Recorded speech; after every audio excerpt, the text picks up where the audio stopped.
From Olympic City and the home of Pikes Peak, this is the Automotive ADHD Show. All right, here we are rocking it on the Automotive ADHD Show. Heard on the radio, 91.7 KLZR, and around the world as a podcast.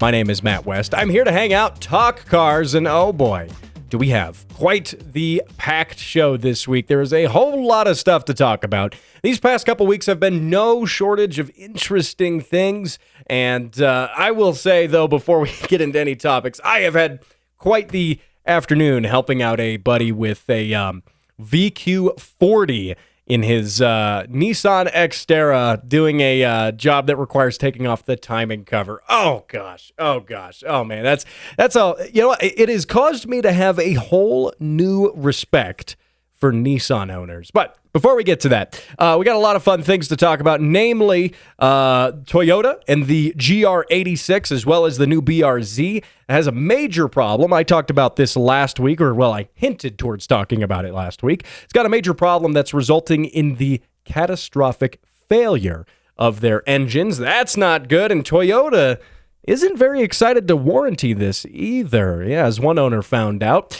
Also, going to talk about very lightly a little bit of EV stuff with a little bit of politics. There was a new bill passed that has some, some weird stuff in it. And we're going to talk about that. I'm going to give you my thoughts on that. And why is it important? It's EVs. We don't care about EVs. It's politics. We don't care about politics. But I think this is important. So we are going to touch on that briefly, as well as some new tire technology that has the potential here to drastically, I think, bolster our tire supply, or at least our rubber supply. And this is really neat. So we're going to talk about that and more. But back to Nissan here, okay? So one of my friends is doing a job on his second generation Nissan Xterra.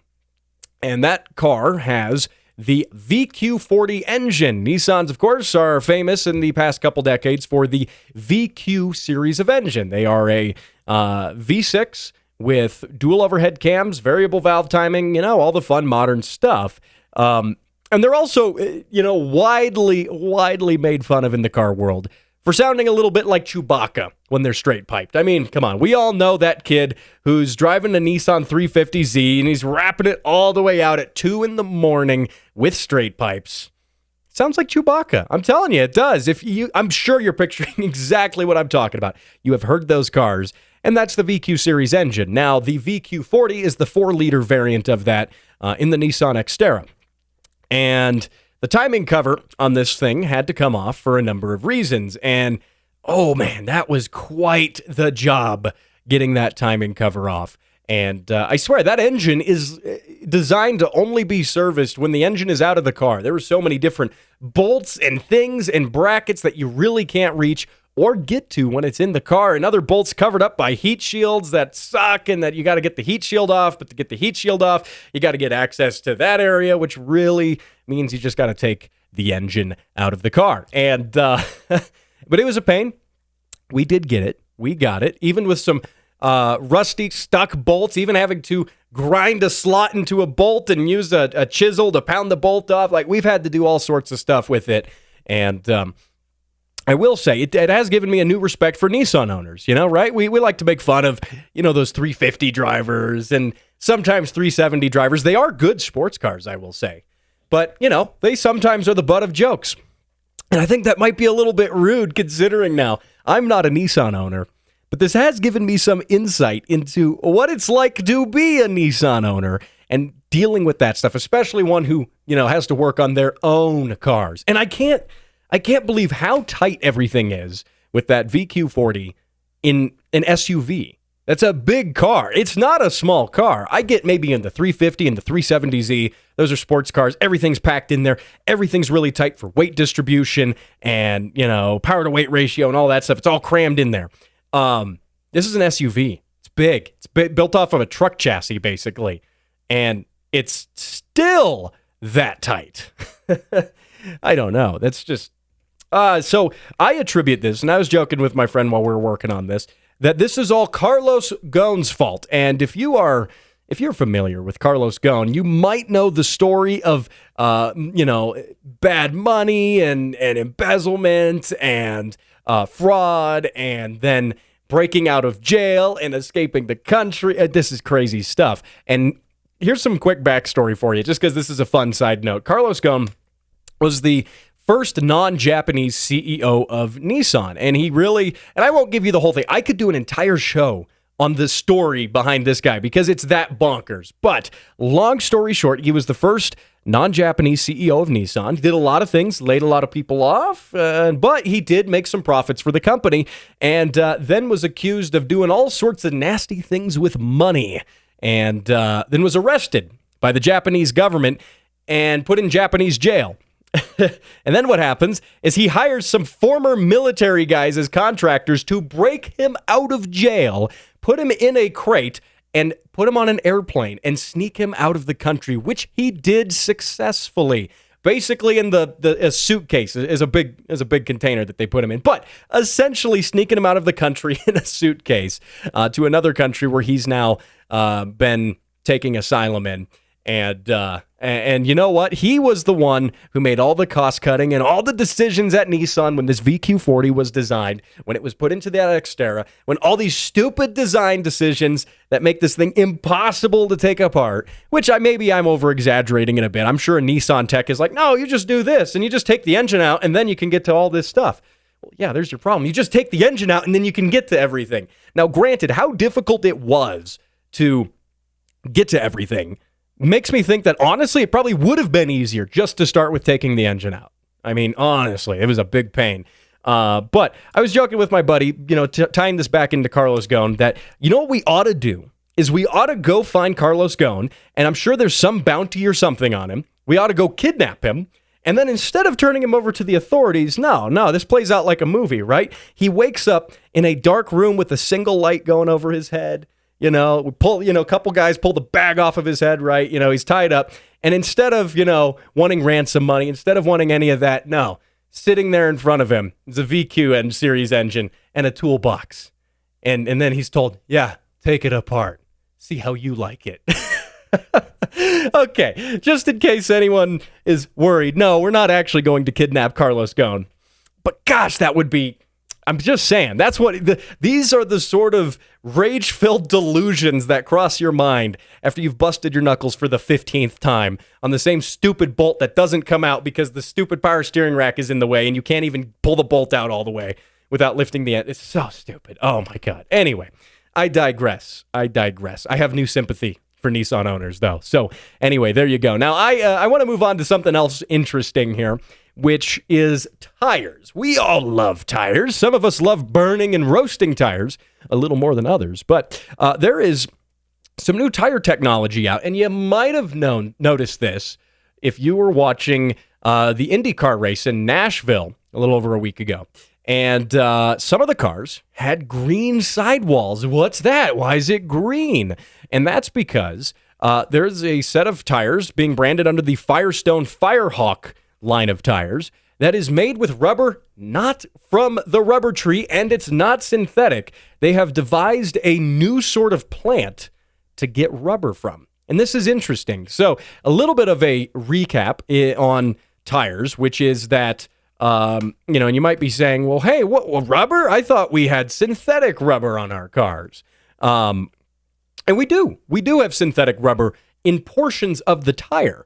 But roughly 40% of tires on cars is still made out of natural rubber. And I find that to be really interesting because, again, we think, it's got to all be synthetic. Well, that's not necessarily true. And I should correct that. It's about 45% rubber. I misspoke there a second ago. So that means on a roughly 20-pound tire, about 9% of that is going to be natural rubber. And that natural rubber comes from, rubber trees. Now, I did a show probably maybe 6 months ago now about the rubber shortage, one of the many crazy things happening in the past couple of years.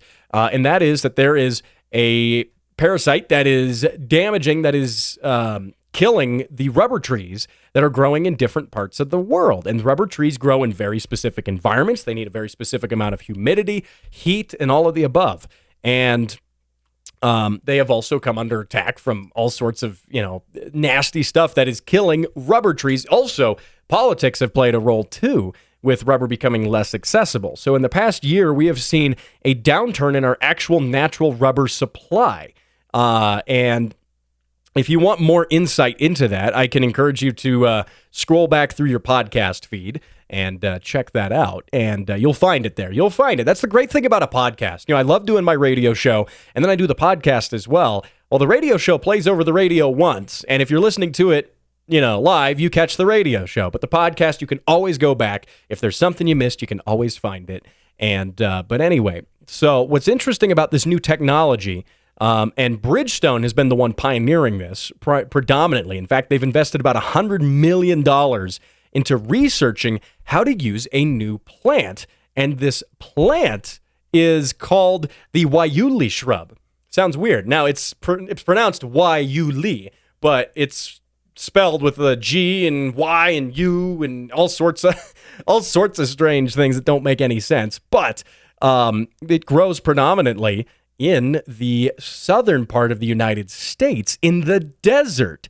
Yeah, so this is a plant that they can get rubber from, and they've spent $100 million researching how to get rubber from this little, kind of scrubby-looking shrub thing. They're not very tall. They're not very big, but they have spent a lot of money researching how to get rubber from these, and there's a little bit of a different process they have to do. It is a little more complex than just getting rubber from, say, the rubber tree. They actually have to use a solvent to separate the rubber from the different parts of the plant, as opposed to like tapping a rubber tree and collecting essentially the sap or whatever, the rubber. But they're able to use this, and it's interesting because this plant grows, for instance, in the deserts of Arizona. Like nothing grows there. Nothing lives there, right? It's the desert. It's hot. There's no water. It's insanely inhospitable.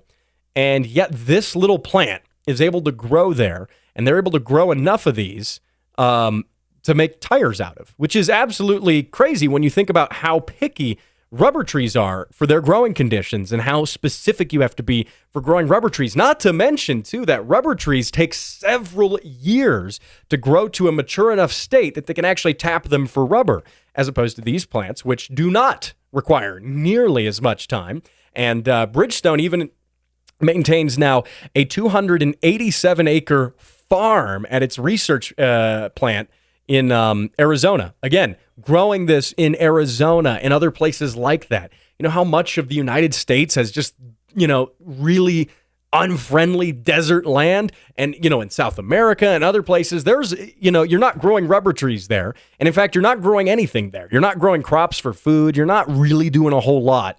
But you could grow these. And these can make rubber. And these plants, these Waiuli plants, can, make tires, essentially. And you could do burnouts with those tires. That's kind of cool. Now, they are branding this as a way to be eco-friendly and be green and have tires that reach carbon neutrality. And I don't really know if that's true or if it's really that much greener, considering that every process has things that it requires. And the process of taking these plants and turning them into usable rubber that they can then use in tires is more complicated than, a standard rubber tree.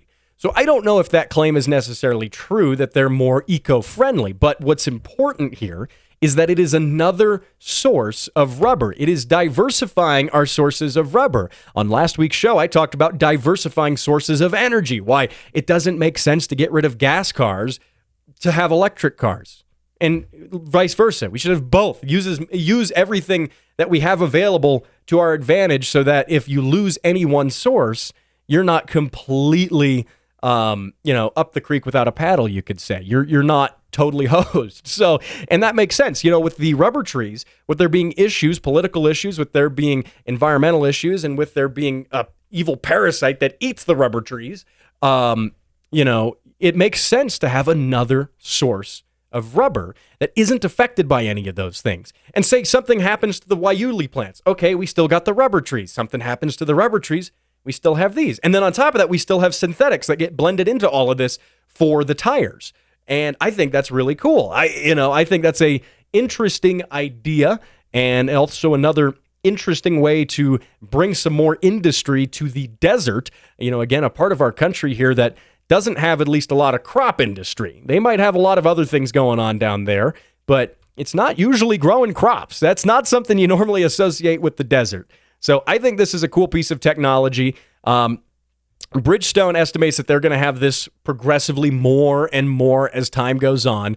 And they want to be totally switched to things like this, they say, by the year 2050. That's a long ways out there. But in the meantime, I think that means there's going to be a lot of tires around, to do burnouts with and go racing with, because that's what we want to do. That's why you listen to this show, at least.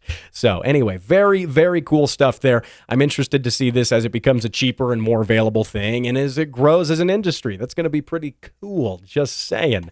Now, coming up in just a minute, oh man, we got more stuff. We're going to talk about electric cars, but this is interesting, trust me. And we're also going to play your car sounds and announce the winner of this month's Car Sound of the Month. This is good. You got to listen for that. It's coming up right here.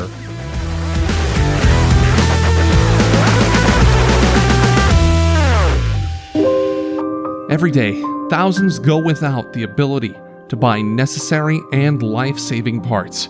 Parts like turbos, coilovers, and wheels. I'm Steve, turbocharged BRZ. It doesn't run because I can play with my connecting rod through the hole in my block.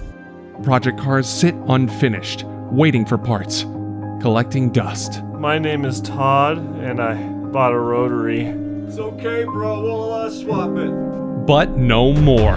You, yes you, can make a difference. For as little as $5 per month, you can put an end to Project Cars suffering and support your favorite podcast. Patreon.com/Throttle Warrior. Donate now and receive special perks. Sponsored by Autoholics Anonymous and the Speed Council.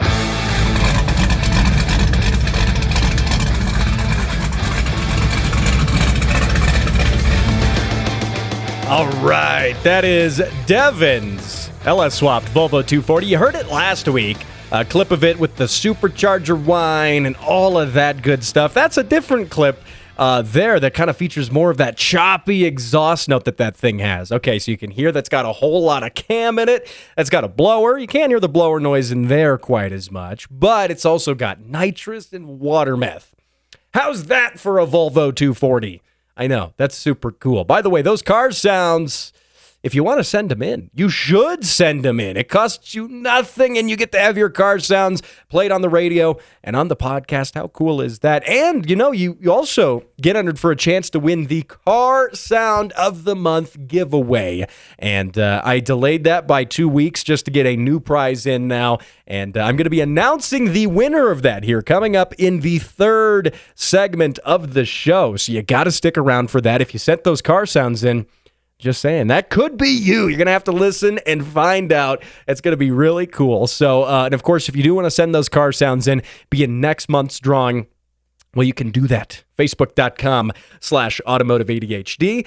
You can also do it at matt@throttlewarrior.com. Send me an email there. Or again, the Facebook page works too. Do it. You're missing out. Just saying. Now, another thing here. I just saw something interesting during the break here. And before we talk about Teslas and EVs, shut up about the EVs already. I know we got important stuff to talk about though. And I saw this. Speaking of tires, I was talking about tires in the last segment. I saw this, which says that Lego, did you know, is actually the world's biggest manufacturer of tires. Yeah, no, it's not Bridgestone, it's not Michelin, it's not Continental.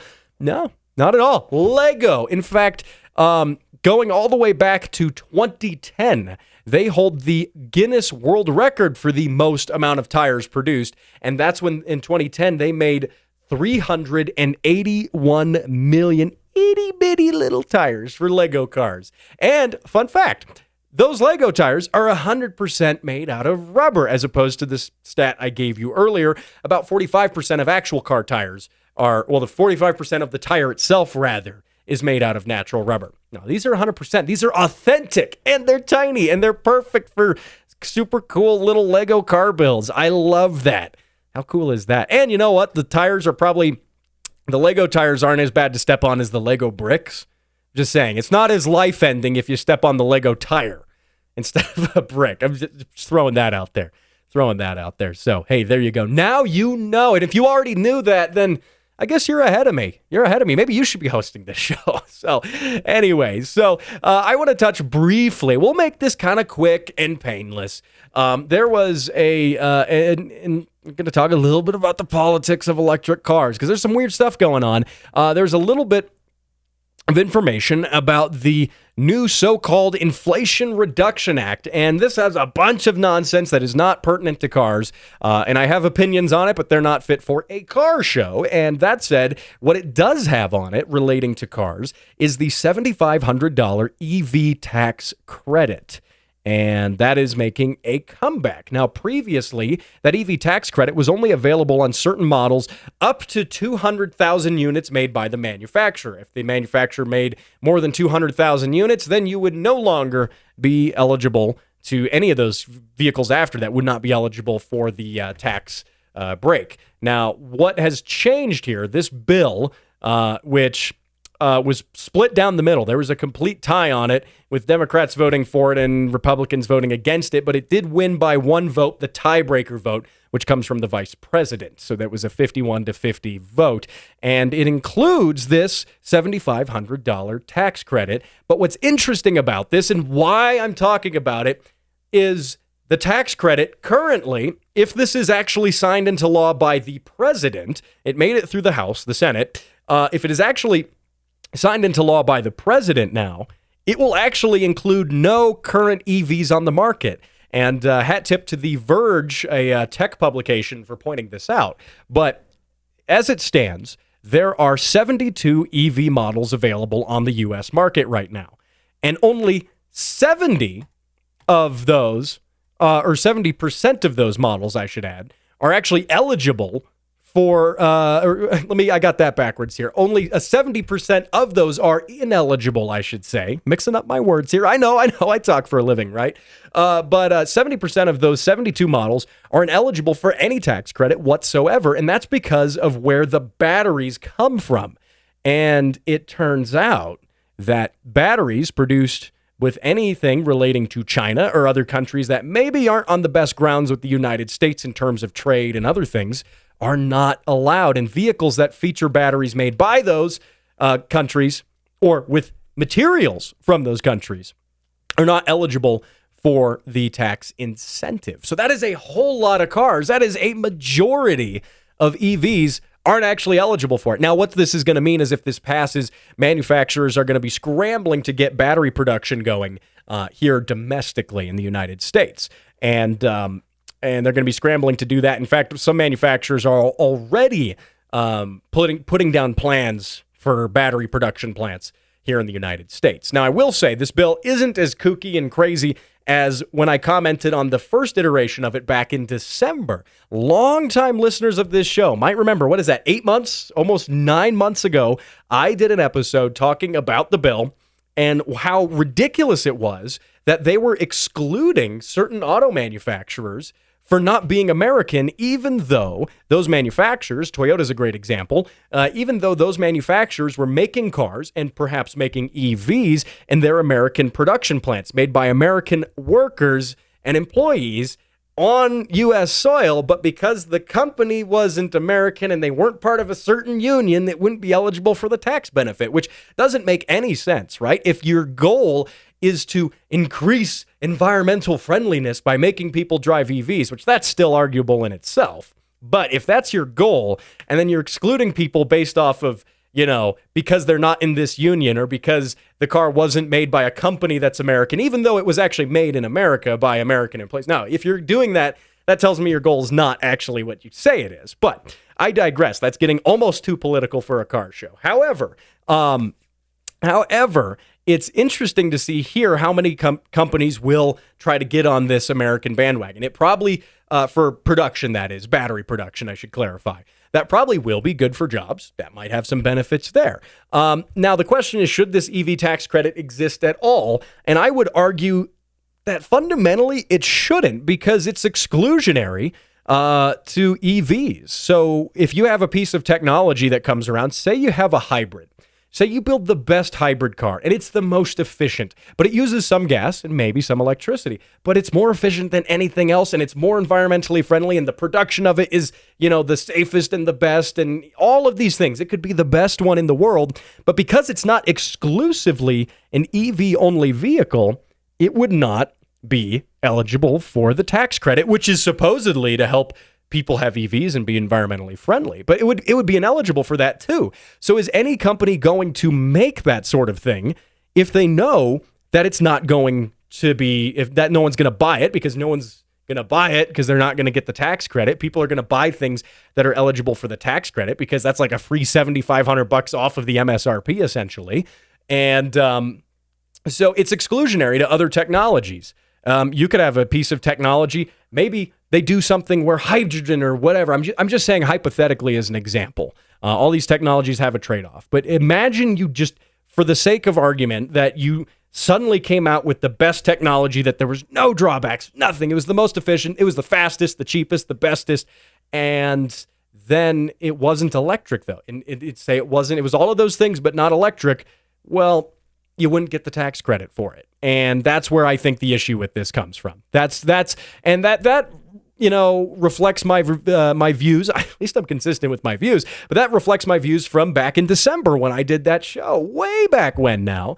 I said exactly the same thing, that is going to stifle innovation. So do with that what you will. For my international listeners, I know we're talking a little bit of inside baseball, if you will, for the United States here. This doesn't apply to you as much, and I know a lot of my listeners are international. I see the statistics. I see the analytics. I know you're listening from all over Europe, and I love that, and that is fantastic. That's mind-blowing to me that you're listening to me sitting here, in little old Colorado, and you're on the other side of the world. That's super cool. But here's why this is important to you, is because the U.S. tends to, even though if it's not a direct influence, what the U.S. does with certain policies can also influence what other countries, especially allies of the U.S., do when it comes to policies like this. When this comes across, your government's body of, legislation as to what to do with EVs and should you do tax credits, should you do this, how should you,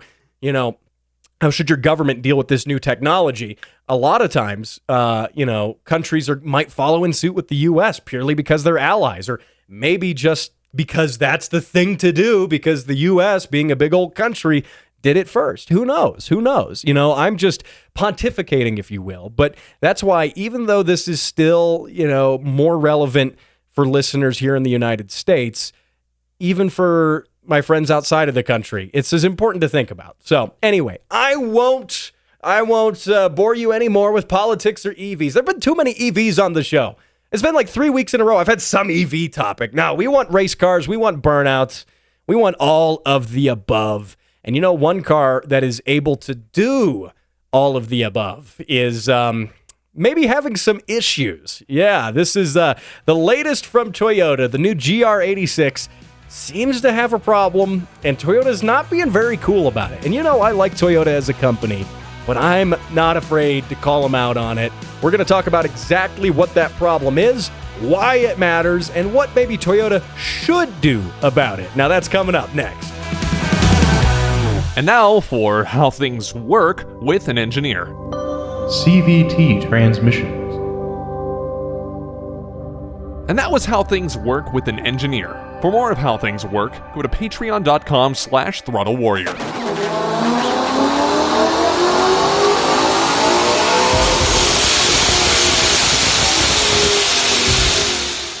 Woo! Wow, that's quite the noise that's making right there.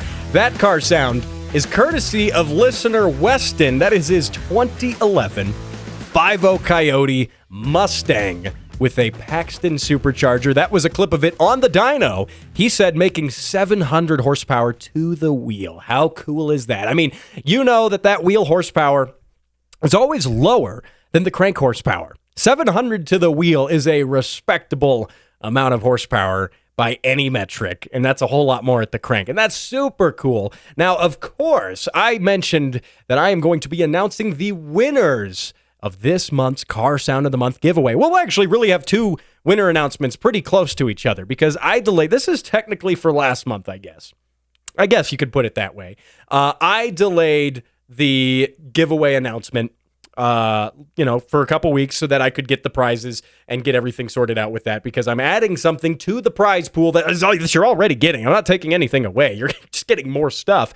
And of course, you are able, if you send in your car sounds, you're able to have a chance to win not only the Automotive ADHD keychain, not only a $25 parts store gift card, but also the new, as heard on the Automotive ADHD show, sticker. Yeah, I know. It's super cool. When you're driving through traffic, you can have that sticker on your car, and that'll tell people to stay really far away from you, because they'll be like, this guy's got terrible tastes in podcasts. We're going to keep our distance from him. No. But it is cool, and I am ready right here. I came prepared to announce the winner, and I think he knows who he is, because I already played his car sound. Ladies, gentlemen, drum roll. That winner is Mr. Weston and his Mustang right there. Very cool stuff. I want to thank you for sending that in, by the way. And now, of course, if you did send in your car sounds and you didn't win, that's okay, because I keep the same pool of winners. Like, I don't drop the previous months every month. So if you entered and you didn't win, you are still entered for the next drawing. And that is something that I think means you have pretty good chances of winning. I don't know what those odds are, but I think anytime you send in your car sounds, you might have a pretty good chance of winning something. So again, hey, costs you nothing, and you get your car sounds played right here. That's always really fun. Now, Weston, I will get in touch with you here over Facebook Messenger, and I'll get some info on who and where I need to send everything to. And a couple other listeners are also going to be getting some, I'll call it an Automotive ADHD care package. Colin Schrom, who was very kind to guest host the show a couple weeks back, he's got some fun stuff headed his way as well. And Bailey does too, because listener Bailey has been sending in so many car sounds, has been really on board with it. And he even called me out for some operator error on my behalf. With a mistake posting one of the episodes of the podcast. So he let me know about that. And as a token of gratitude, I'm going to send all of you gentlemen stuff from the show. Of course, the keychain, the gift card, and the sticker. And that should go out hopefully later this week, early next week. And I'm just going to send everything at once. So hang tight. You will get it, and it will be good, and it's going to be awesome. So anyway, now I want to move on to my next topic here, which is Toyota. And Toyota has been... I jokingly say they're my favorite car company. Now, granted, I really love Toyota. I love their products. I think generally what they're doing as a company is pretty good, and I think their focus on motorsports and enthusiast vehicles is especially good.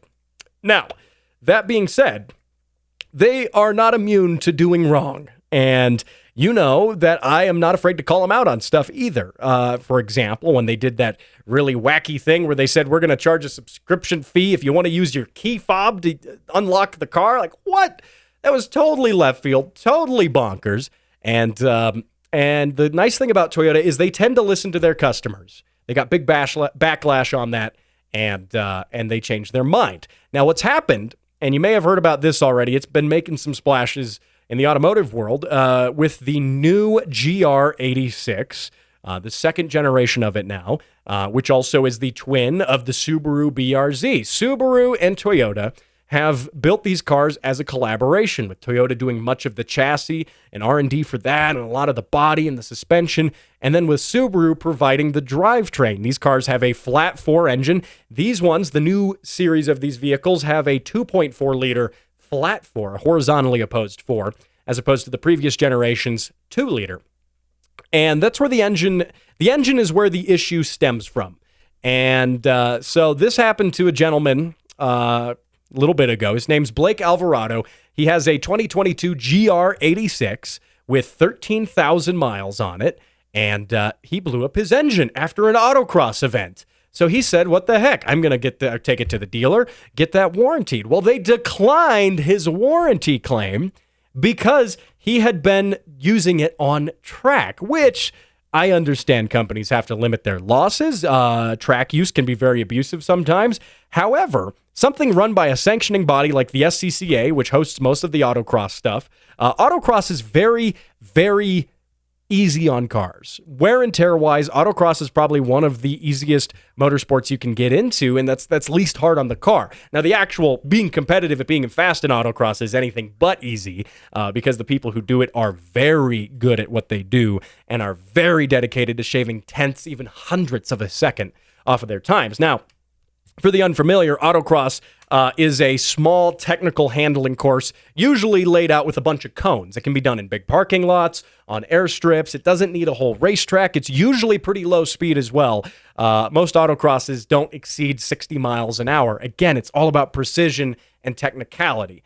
And so he experienced a critical engine failure, namely a spun rod bearing, after doing an autocross event. And Toyota says, sorry, we're not going to do anything for you. Goodbye. And so he takes it upon himself to look into things and discovers that there was RTV sealant, which is silicone sealant used to seal the oil pan on these engines. And in fact, the Subaru engines use a whole lot of RTV on everything. Most modern cars do use silicone sealers on a lot of stuff, right? It's not quite a old school gasket that's cut out, piece of rubber, you put it down and then you bolt your part on that. It's all silicone that you squeeze out of a tube, stick it together and let it dry. And the issue that was discovered here, and a lot of other owners of these cars have also reported the same issue, and that is that the silicone becomes excessive for the oil pan. The amount of silicone that's used is excessive, causing it, when they squish the oil pan to the block, those surfaces seal together, the silicone squishes out. Well, too much of it squishes out from either side of that and creates these strips of silicone that can become detached and float around the oil pan and then get sucked up into the oil pickup tube and clog the screen from the oil pickup tube going to the oil pump. Now, this isn't the same thing as the oil filter you change, where it's pretty easily accessible. You change the oil filter. This isn't. This is an internal little mesh screen going to the oil pump. Usually they're just to prevent large pieces of debris from getting sucked into that oil pump, which it did do that. It did prevent the RTV that was dislodged, that silicone sealant material, from getting sucked into the oil pump. But in the same token, it also prevented oil then from getting sucked up into that, because that RTV clogged the screen and then no oil was getting to the oil pump, and then you don't have oil pressure, and everything goes catastrophically wrong, because one of the things you need in your engine is oil pressure. You are not getting by without oil pressure in pretty much any case. And so that's what happened. And this only happens because the silicone sealant from the factory, people are saying, is getting applied too excessively. And that's causing the problem. And several other owners, both in the US and Japan, have reported this problem. And one thing you can do to find this, you might be saying, well, crap, I bought one of these cars. What do I do? How do I know if I've got the problem? Is it just going to imminently blow up? What's going to happen?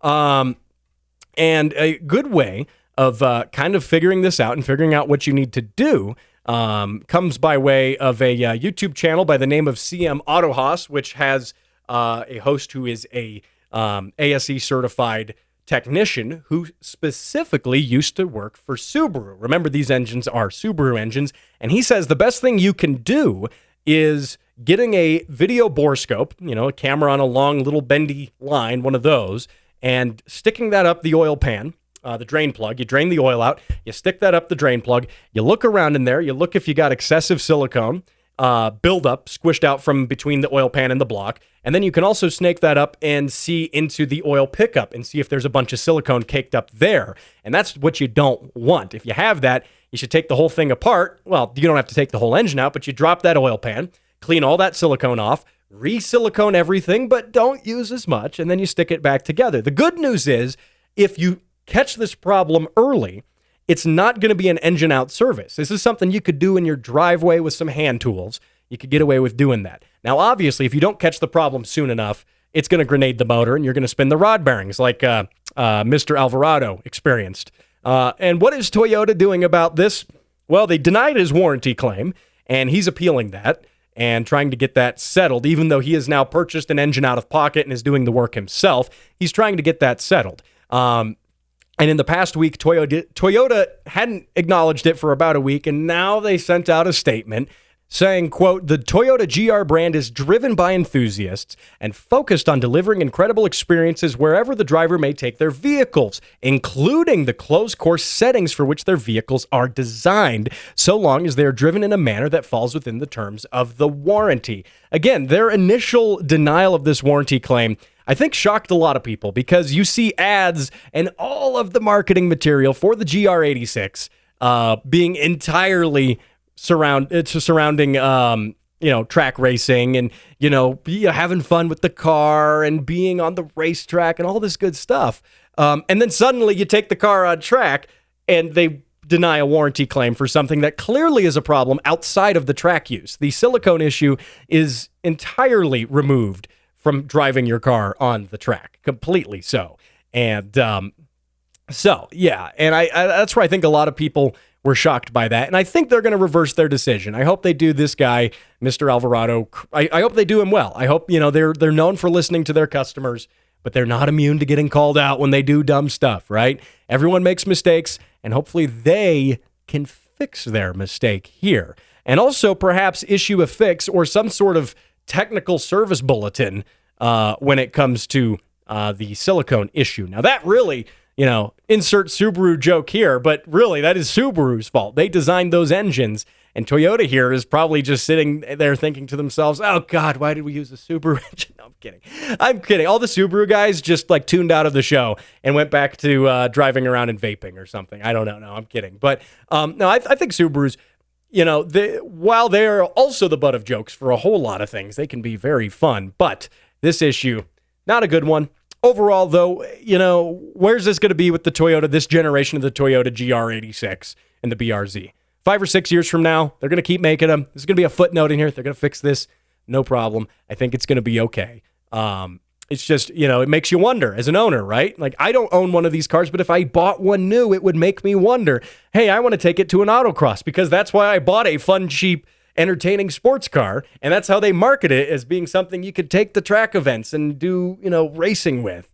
Does that mean they're going to decline warranty issues for everything? Are the power mirrors going to fail and they're going to deny my warranty claim because I took it on the racetrack? What's going to go on? It doesn't give you confidence, but I think this will end well. Hopefully all ends well. Also, I will say, from the note of working on cars, like that VQ40 I was talking about when I opened the show, that has silicone everywhere. God, it sucks. You got to pry it off. You got to pop it off and break it loose. And, anything that's sealed on with that silicone can be kind of a pain. And then you got to clean the silicone off, reapply new silicone, and then stick it all back together. And I don't know. It's not my favorite way of doing things, but it's how a lot of cars do it. So there you go. Now, hey, I want to thank you for joining me on this edition of the Automotive ADHD Show. And remember, if you don't want to miss anything, remember to subscribe to this show on whatever podcast platform you're listening to, wherever fine shows and this one are downloaded. Also, Spotify lets you rate shows. Yeah, let's give this show a 6-star rating. They're going to have to add a whole new star just for this mediocre car show. But you know what? You're only getting this stuff in one place. It's really good. And I do want to thank you and thank the Patreon subscribers. They're the reason I can do stuff like the Car Sound of the Month giveaway. And they really make that possible, and maybe contribute to the Speed Parts Fund. No, I'm just kidding. No, that 100%, it goes back into the show every time. And if you get on the Patreon, you also get early access to the show, so you don't want to miss out. Check it out, patreon.com/Throttle Warrior. Now, I'll see you right here, same time, same place, next week, when I star in the next hit Michael Bay film. It's going to have robots and explosions. It's going to be fun.